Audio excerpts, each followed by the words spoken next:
I think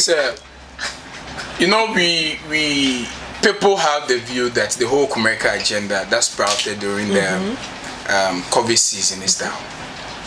But I still want to believe that people are not well informed about how the guys have diversed and exploring new sounds now. And so it's still the same energy, different directions. And so for anyone to think Kumerica is not as popping as it used to be, I just want to shoot down that perhaps I also felt same at the yes, you felt same, but it's everything has its peaks and plateaus at a point in time.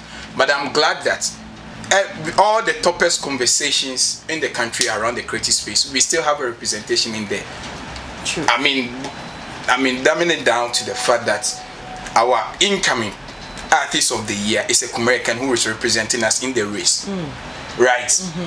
The fact that we still have some of the chart-topping songs from Kumerica, so there's a lot of conversation. But I think that because we, the pioneers of the movement or the gatekeepers of that movement, have failed to also raise another generation of artists to, as it were, replace or complement. Don't you think that it looked like an idea from a certain group that was not well exploited, that was not well sort of like explained to others, the generation that you're looking forward to them, like transcending that down to others, right? So I think it's because there was a disconnect between the purpose and direction of the Kumerica and their community as against their acceptance in the mainstream media. That's how come some of us came in.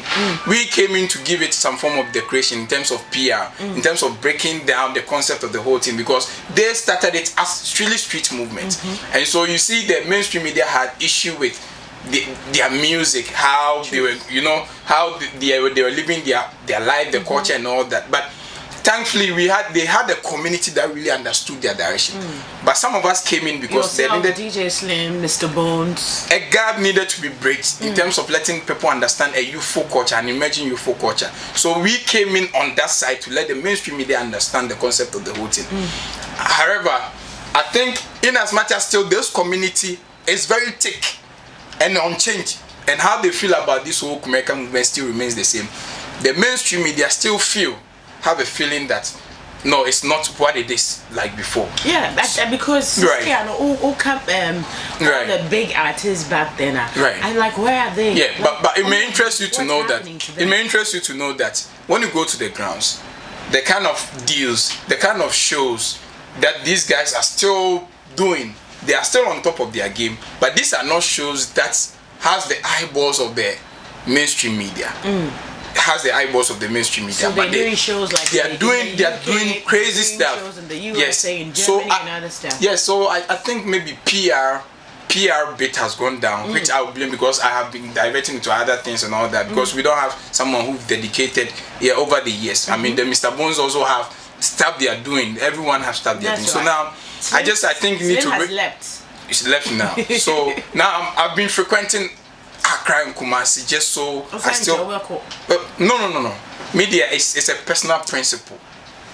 I know maybe okay, everyone has a price though, but I'm here to know what can really bait me to relocate, because I just made a particular to myself that come what may, I will just bridge that gap, So I've been frequenting, pushing the agenda here and there. Yeah, so yes. So I feel that we need to also let people know the new generation of artists that are sprouting to replace, or as it were, complement the ones that we have already. And kind of we have now the 7 cases. We have the new generation who are now currently the potential best new artists. Possibly this year's Ghana would come from Kumerica, Bistrap. I mean, that new generation of the movement. Kim Paluta is still in there, but the new generation, 7 Kids, the guy who did the Midimitiato, so amazing guy. We have a certain Kojore coming up. We have, so I am on a tangent to make sure the new generation is heard, so that we keep the movement alive. So there is this gentleman I chanced on that I think that if we give him the needed support, I think he has a very good potential, and he's Tony Dath, someone I got to know through the Stoneboy new generation of artists, incubator that he's doing. And then I think I chanced on his craft, and I feel that no, I have to put him on. He and many other names that will come up, but today I'm here for Tony Dath, which I know many people might have chanced on his stage performances or encountered him one way or the other, but I think he needs to be amplified. What about him that got him a chance? His performance. I watched him perform to Otumfuo at his 25th anniversary. I hosted that very concert, and so he was one of the people, not a mainstream act, but he was able to make one of the wildest performance statement on that night. I'm like, you are from Kumasi, like, where have you been? And now that you see his statecraft, how he carries himself like a superstar.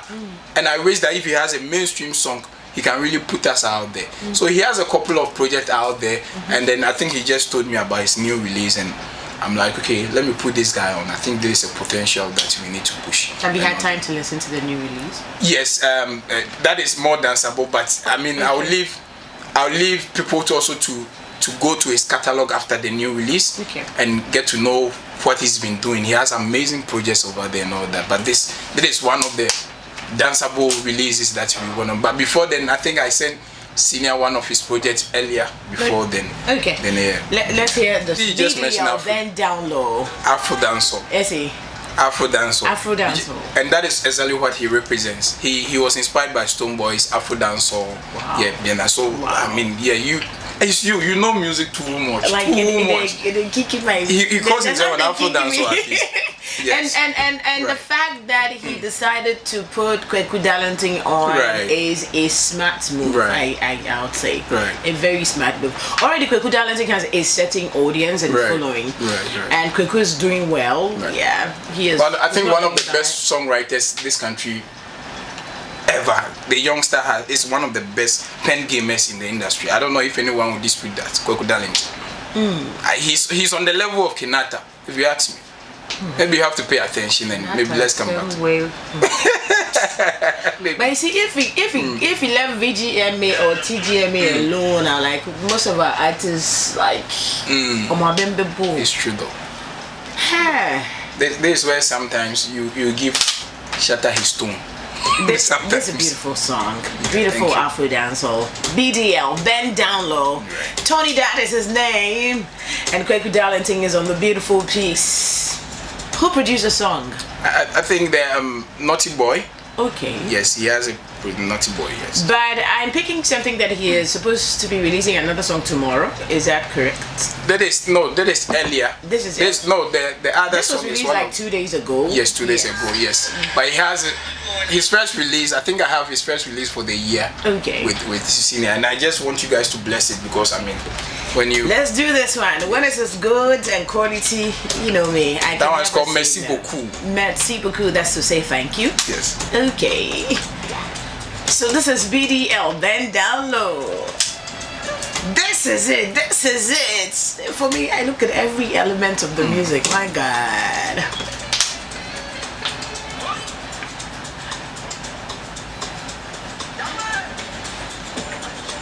But seriously, this doesn't sound Ghanaian. This doesn't sound Ghanaian.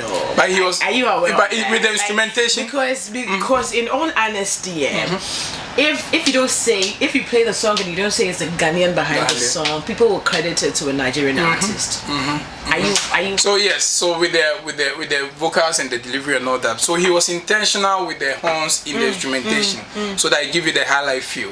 That's how come I think he recruited Kweku Darlington to give it, because he's on the Afro high life tangent. Okay. Yes, to make that fusion. And so he, in as much as he's exploring other sound, he still want to be intentional about the instrumentation, the indigenous instrumentation in his production. It's one of the things that really sells and moves the song far, you know, for other audiences to appreciate the song. Right.